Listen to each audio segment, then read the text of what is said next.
हम लोग supreme court में बहुत सारे सेक्शंस को चैलेंज करेंगे, बहुत सारी चीज़ें नहीं आएंगी और बहुत सारे उसमें सुधार की पूरी गुंजाइश है। उनको तो इकोनॉमी में अच्छा बोलना चाहिए, डिमोनेटाइजेशन पर अच्छा बोलना चाहिए, 2000 की नोट जो बंदी हुई है उस पर बोलना चाहिए।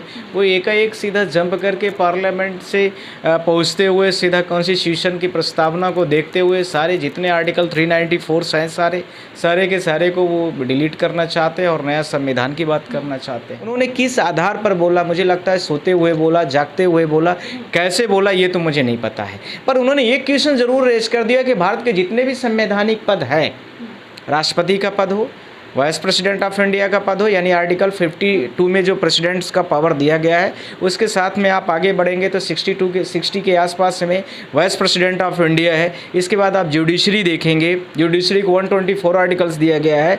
ये सारी चीज़ें सब के सब जितने भी होंगे सब चैलेंजेबल होंगे। एक भी आर्टिकल्स नहीं, एक भी यदि अमेंडमेंट हो रहा है तो पार्लियामेंट से कुछ भी होगा, कोई भी बिल पास होगा तो वो जुडिशरी के पास जाता है, जुडिशरी को रिव्यू होना होता है, वो विचार करती है इसमें कि क्या चीज़ें सही है, उनको ओके करना होता है, उसके बाद वो सारी चीज़ें लाइन पर आती हैं। तो ध्यान रखना, आपकी पार्लियामेंट कुछ भी पास कर दे, ऐसा नहीं हो सकता। भारत देश में जो गरीब है, भारत देश में जो बुर्जुआ है, भारत देश में जो बीपीएल लाइंस के नीचे है, जो इक्वलिटीज़ बिफोर आप लॉ कहते हैं, जो हम लोग सशक्तिकरण की बात करते हैं, ये सारे जो कॉन्सेप्ट और भी एजुकेशन राइट्स 90 आर्टिकल से 21 ये है, जितना आर्टिकल 19 की मैं बात कर रहा हूँ, ये जितने भी आर्टिकल्स भारत देश के संविधान में दिए गए हैं ये सारे के सारे पूरे के पूरे प्रभावित हो जाएंगे। यानी आर्टिकल्स 1 से लेकर के आर्टिकल्स, ध्यान रखना, आर्टिकल 32 तक पूरे के पूरे प्रभावित हो। इस संविधान कैसे शुरू हुआ है, कब शुरू, कैसे बनाया गया है, इसके बारे में तो उनको कुछ शायद पता है या नहीं पता है, मुझे नहीं पता। या वो हो सकता है कि बीजेपी के नरेंद्र मोदी और उनके कमेटीज़ के लोगों को खुश करने का तरीका भी हो सकता है। केशवानंद भारती वाला जो जजमेंट था उसमें कुछ चीज़ें ये बोली भी गई थी कि आप जो है तो कुछ चीज़ों को ध्यान रख के चलना है कि कोई भी सरकार हो, गवर्नमेंट, वो कंप्लीट जो है तो मोनोपोली में नहीं होना चाहिए। इस चीज़ को हमेशा ध्यान रखना है, क्योंकि वो हर चीज़ को ऑक्यूपाइड कैप्चर करना चाहती है अपने हिसाब से, क्योंकि उसका बेसिक थॉट्स जो है वो ये है कि पब्लिक का जो राइट्स है उसको वायलेट करना है, उसको वायलेशन करना है, उसके राइट्स को कैसे कम किया जाए, हम उसको कैसे अपने कब्जे में रख लें, ये सारी चीज़ें होती हैं। नमस्कार, मैं हूँ तनु और आप देख रहे हैं नेशन कीपर। दोस्तों, पीएम नरेंद्र मोदी के सलाहकार बिबेक देबरॉय ने एक बयान दिया है और बयान ये है कि संविधान पुराना हो चुका है और नए संविधान की आज देश को ज़रूरत है, तो इस पर विचार करना चाहिए। बाबा भीमराव अंबेडकर ने कितनी मेहनत से उस संविधान को लिखा होगा, उसको बदलने की तैयारी शुरू कर दी है। हमारे साथ सुप्रीम कोर्ट के वकील नरेंद्र मिश्रा जी हैं, मैं उनसे इस पर पूरी चर्चा करूंगी। क्या लग रहा है सर, कह रहे हैं कि संविधान 2047 तक बदल देंगे? उनको तो इकोनॉमी में अच्छा बोलना चाहिए, डिमोनेटाइजेशन पर अच्छा बोलना चाहिए, 2000 की नोट जो बंदी हुई है उस पर बोलना चाहिए।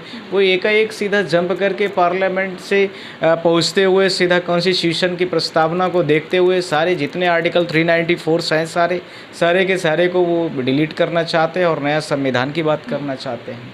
हालांकि उन्होंने, मुझे लगता है, जो मैंने देखा है थोड़ा मीडियाज़ में, उन्होंने बोला है, मेरा निजी ओपिनियन है, यह भी बोला है किसी भी संविधान, भारत देश के संविधान की मैं बात करना चाहता हूँ, जब यह लागू हुआ था तो इसको लागू करने के बाद फिर इसके बाद 26 जनवरी 1950 को इसको रात से लागू कर दिया गया था। पर इस संविधान कैसे शुरू हुआ है, कब शुरू, कैसे बनाया गया है, इसके बारे में तो उनको कुछ शायद पता है या नहीं पता है, मुझे नहीं पता। या वो हो सकता है कि बीजेपी के नरेंद्र मोदी और उनके कमेटीज़ के लोगों को खुश करने का तरीका भी हो सकता है।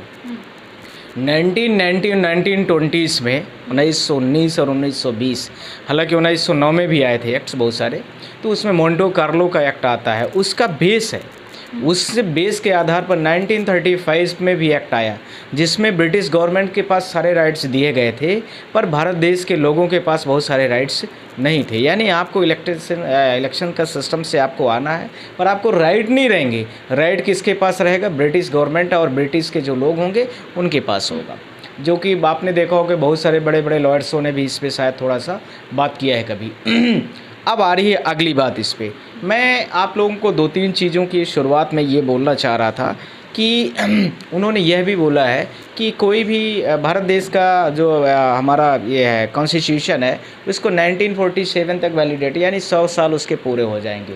तो 100 साल पूरे हो जाएंगे, पर आपने ये नहीं देखा होगा कि जो 42वां संशोधन था, 42 अमेंडमेंट हुआ था, जिसमें से कुछ चीज़ों को जोड़ा गया था, जिसमें 3-4 चीज़ें बड़ी इंपॉर्टेंट थी, जिसमें सेकुलरिज्म था, समाजवाद जिसको हम लोग कहते हैं, उसके बाद में सोशलिज्म था और 1-2 वर्ड्स को ऐड किया गया था।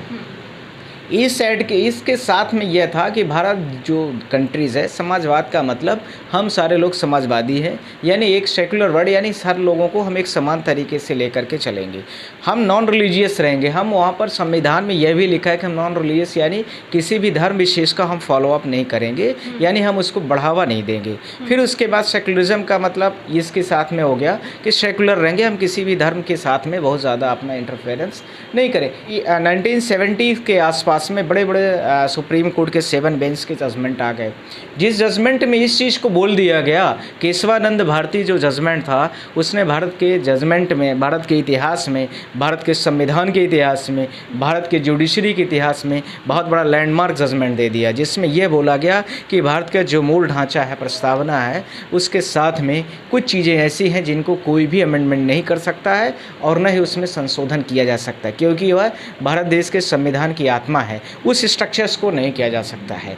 अब ये जो एडवाइजरीज कमेटी के इकोनॉमिकल से फिनेंशियल जो चेयरपर्सन है, उन्होंने किस आधार पर बोला, मुझे लगता है सोते हुए बोला, जागते हुए बोला, कैसे बोला ये तो मुझे नहीं पता है, पर उन्होंने एक क्वेश्चन ज़रूर रेज कर दिया कि भारत के जितने भी संवैधानिक पद हैं, राष्ट्रपति का पद हो, वाइस प्रेसिडेंट ऑफ इंडिया का पद हो, यानी आर्टिकल 52 में जो प्रेसिडेंट्स का पावर दिया गया है, उसके साथ में आप आगे बढ़ेंगे तो 60 के आसपास में वाइस प्रेसिडेंट ऑफ इंडिया है। इसके बाद आप जुडिशरी देखेंगे, जुडिशरी को 124 आर्टिकल्स दिया गया है। ये सारी चीज़ें सब के सब जितने भी होंगे सब चैलेंजेबल हो गई। और पार्लियामेंट में पार्लियामेंट्स की जो पावर, कोई भी चीज़ अमेंडमेंट आती है, कोई भी चीज़ नया एक्ट आ रहा है, तो CGI के पास और सुप्रीम कोर्ट के पास में पूरी राइट्स है। आर्टिकल 124C में, आर्टिकल 124C में इस चीज़ के बारे में पूरी व्याख्या की गई है कि पार्लियामेंट कोई भी एक्ट ला रहा है या पार्लियामेंट कोई भी चीज़ में अमेंडमेंट कर रहा है, तो जो बेसिक स्ट्रक्चर है, ध्यान रखना, basic structure of the constitution that can not demolish, उसको आप जो है उसको डेमोलिश नहीं कर सकते हो, उसको आप गिरा नहीं सकते हो। उस बेसिक स्ट्रक्चर को ध्यान में रख कर के ही जो चीज़ें होंगी तो होंगी। अभी जो संवैधानिक चीज़ों में, जो हमारे कॉन्स्टिट्यूशन में चीज़ें हैं, वो सारी की सारी अभी उस लेवल पर नहीं है कि अभी उसको, उस एक्ट को या उसके साथ में आर्टिकल्स को, जितने आर्टिकल्स दिए गए हैं उन आर्टिकल्स को चेंजेस किया जाए। अब मैं आ रहा हूँ कुछ चीज़ों को साथ में लेकर के। आप लोगों को मैंने 4-5 जजमेंट से, बहुत लैंडमार्क्स जजमेंट थे, उन जजमेंट्स के बारे में मैं आपको, एक तो जो था ये शांतिपीठ गोलकनाथ 1967 में आया था। केशवानंद भारती के बारे में मैंने आपको बोल ही दिया था, 1973 में आया था। उसके बाद मिनवेलस मिल्स का आया था, ये 1980 में आया था। नहीं, इसके बारे में ये था कि जो रिव्यू पिटीशन है और साथ में जो आपके पास में प्रेसिडेंशियल रूल्स लगाए जाते हैं किसी भी स्टेट में, उसमें सुप्रीम कोर्ट के पास पूरे पावर्स होंगे और उस पावर के आधार पर ही सुप्रीम कोर्ट जो है तो उसको किसी भी केस में रिव्यू भी कर सकती है और किसी भी केस में मिनवेल्स के वाले में कि प्रेसिडेंशियल रूल्स कितना एक्सटेंड किया जा सकता है, लग सकता है कि नहीं लग सकता, और लगाने के भी पावर सारी जुडिशरी के पास आ गई। तो ध्यान रखना, जितनी भी चीज़ें अभी उन्होंने बोला हुआ है, विवेक, क्या नाम है उनका, देबोरॉय जी ने, वो सारी की सारी अभी मूल ढांचे को, प्रस्तावना में जो चीज़ें दी गई हैं, केशवानंद भारती का जो जजमेंट है, इन सारी चीज़ों को अभी वो पूरा का पूरा इंटरप्ट कर रहा है, रोक रहा है। इसलिए ये जो चीज़ें उनकी कही गई हैं, भारत में स्वतंत्रता है, इक्वलिटीज है बिफोर द लॉ,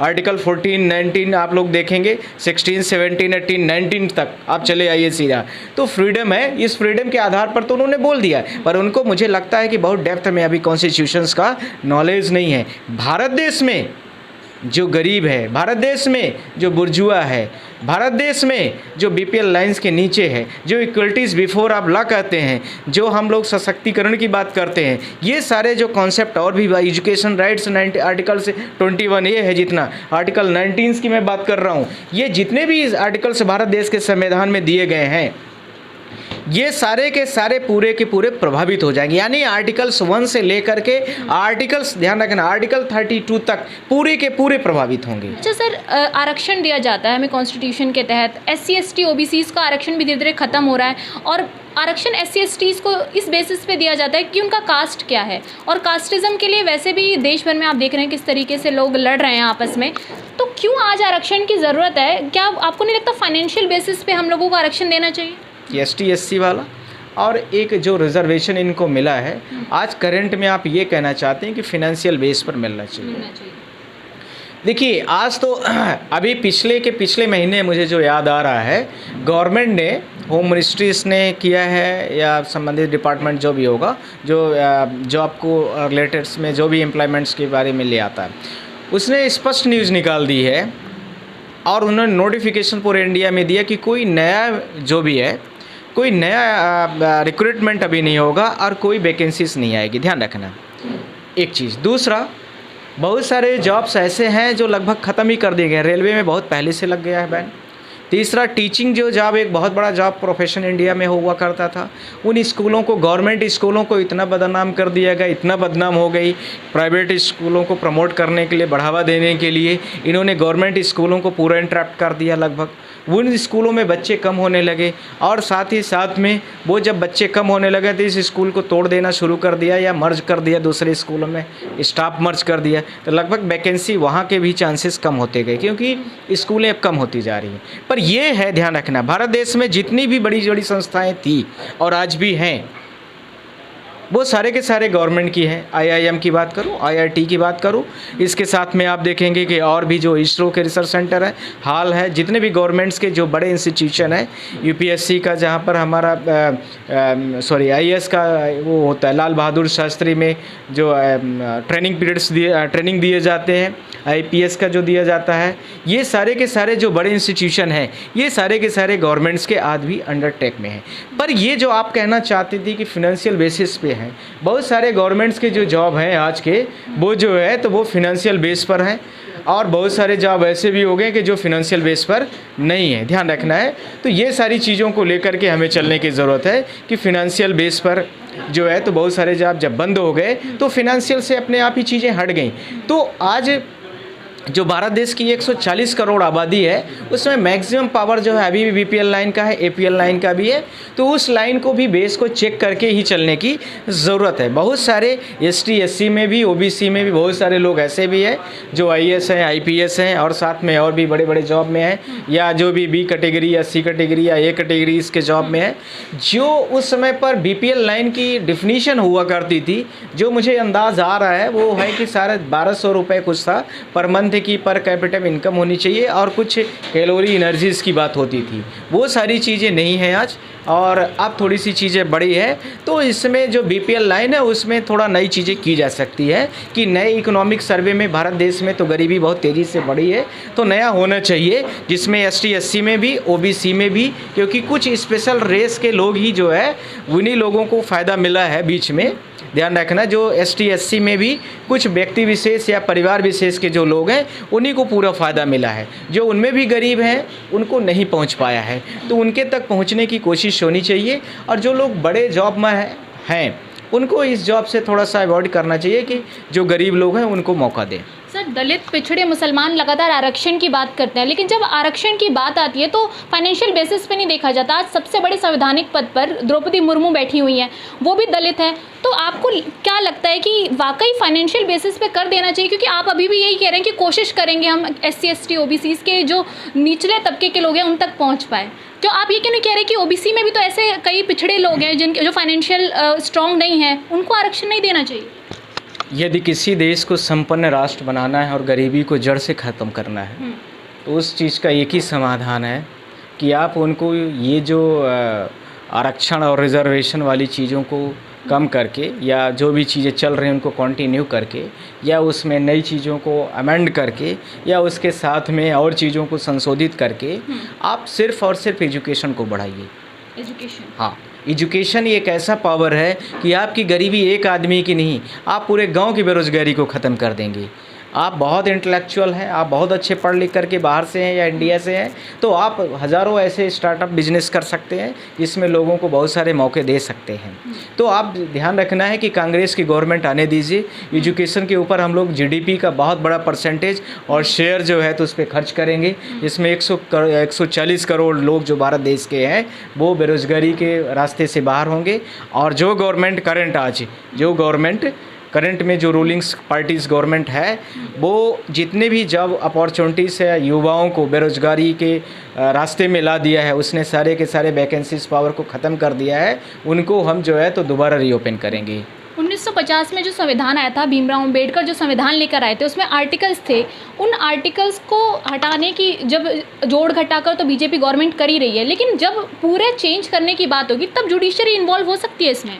एक भी आर्टिकल्स नहीं, एक भी यदि अमेंडमेंट हो रहा है तो पार्लियामेंट से कुछ भी होगा, कोई भी बिल पास होगा तो जुडिशरी के पास जाता है। जुडिशरी को रिव्यू होना होता है, वो विचार करती है इसमें कि क्या चीज़ें सही है, उनको ओके करना होता है, उसके बाद वो सारी चीज़ें लाइन पर आती हैं। तो ध्यान रखना, आपकी पार्लियामेंट कुछ भी पास कर दे, ऐसा नहीं हो सकता है। पार्लियामेंट की सारी चीज़ें एक्सरसाइज होती हैं और उसके साथ में जो है तो जुडिशरी के पास वो चीज़ें आती। जैसे आपने देखा होगा आर्टिकल्स 370 के बारे में बात हुई थी, है ना, उसके बारे में देखिए जुडिशरी में कितना सारा हुआ है। आर्टिकल 129 वगैरह में आपको थोड़ा मैं हिस्ट्री में लेके चलना चाह रहा हूँ। 1973 के आसपास में 128, 129 आर्टिकल्स में बहुत सारी चीज़ें क्लॉज आ गए थे, उन सबको सुप्रीम कोर्ट ने उसको ख़त्म कर दिया था। तो ये ध्यान रखना कि ऐसा नहीं है कि पार्लियामेंट, और उसमें केशवानंद भारती वाला जो जजमेंट था उसमें कुछ चीज़ें ये बोली भी गई थी कि आप जो है तो कुछ चीज़ों को ध्यान रख के चलना है कि कोई भी सरकार हो गवर्नमेंट, वो कंप्लीट जो है तो मोनोपोली में नहीं होना चाहिए। इस चीज़ को हमेशा ध्यान रखना है, क्योंकि वो हर चीज़ को ऑक्यूपाइड कैप्चर करना चाहती है अपने हिसाब से, क्योंकि उसका बेसिक थॉट्स जो है वो ये है कि पब्लिक का जो राइट्स है उसको वायलेट करना है, उसको वायलेशन करना है, उसके राइट्स को कैसे कम किया जाए, हम उसको कैसे अपने कब्जे में रख लें, ये सारी चीज़ें होती हैं। तो ध्यान रखना है कि प्रतिपक्ष विपक्ष का होना मजबूत ज़रूरी है एक हेल्दी डेमोक्रेसी के लिए। और इसके साथ में एजुकेशन जो आपने बोला है अभी, इसके बारे में लेकर के क्वेश्चन उठाया है कि कैसे बीपीएल लाइंस को कंट्रोल किया जा सके, ये सारी चीज़ें, तो उनका सबका एक ही समाधान है, बेस्ट एजुकेशन। सर, आखिरी सवाल ये है कि विवेक देबरॉय ने जो बयान दिया है पीएम के सलाहकार होने के बाद, क्या प्रधानमंत्री नरेंद्र मोदी अगर इस बार प्रधानमंत्री बन जाते हैं तो संविधान खतरे में है? क्योंकि पहले भी मुसलमान, दलित, पिछड़े और राहुल गांधी भी कह रहे हैं कि संविधान खतरे में है। आप वकील होकर आपको क्या लगता है कि संविधान खतरे में है? संविधान खतरे में है। हम लोग सुप्रीम कोर्ट में बहुत सारे सेक्शंस को चैलेंज करेंगे, बहुत सारी चीज़ें नई आएंगी और बहुत सारे उसमें सुधार की पूरी गुंजाइश है।